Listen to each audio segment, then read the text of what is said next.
আজ সকাল থেকে উঠেই আমি একদম রান্নাবান্না নিয়ে বসে পড়েছি, কারণ সকালবেলা আমাকে বলা হয়েছিল গোলা রুটি করার জন্য। তাই জন্য দেখো, আটা চিনি সব কিছু মিক্স করে এখন আমি সুন্দর করে গোলা রুটি করে দিচ্ছি। আর গোলা রুটিটা খেতে সত্যি ভীষণ সুন্দর হয়, বাট আমার জন্য করিনি আমি। আমি প্রিয়াঙ্কা নিয়ে চলে এসেছি আরও একটা মিনি ব্লগ তোমাদের সাথে শেয়ার করার জন্য। আজকে সকাল সকাল মুডটা অনেকটাই ভালো হয়ে গেছে সুন্দর একটা পার্সেল দেখে। কিছুদিন আগে আমি একটা পার্সেল অর্ডার করেছিলাম, সেটার মধ্যে দুটো কুর্তি ছিল। তো দুটোর মধ্যে দেখো সেম সেম কালার কিন্তু আমার আসেনি।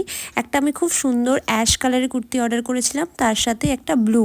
তো যাই হোক, এটা এসছে, কিন্তু এটাও কিন্তু খুব সুন্দর। যেহেতু এখানে কম্বো সেট অর্ডার করেছিলাম, তাই জন্য দুটোই এসছে, আর দুটোই কিন্তু খুব সুন্দর এসছে, যদিও বা একটা কালার সেম আসেনি। আজকে বাইরে ছিল খুব সুন্দর একটা ওয়েদার, আমি এই ওয়েদারটা একদম মিস করতে চাইনি। সুন্দর করে রেডি শেডি হয়ে চলে গেছিলাম আমরা একটু ঘুরু করতে। বাইরে যদিও বা বৃষ্টি হচ্ছিল না, কিন্তু বাইরের ওয়েদারটা কিন্তু দারুণ ছিল। আর এই ওয়েদারে হাইওয়ের ধারে বসে চা খাওয়ার মজাই কিন্তু আলাদা। আর জানো তো, আমি এই চ্যানেলটা একদম 0 থেকে শুরু করেছিলাম। যাই হোক, আজকে আমার চ্যানেলের 1K কমপ্লিট হয়েছে, আমি তো ভীষণ খুশি। আর সেই জন্যই আমরা চলে গেছিলাম হাইওয়েতে একটু চা খাওয়ার জন্য। তো চা খাওয়ার জায়গা তো অনেকই রয়েছে, বাট কোথায় যাব সেটা বুঝতে পারছিলাম না।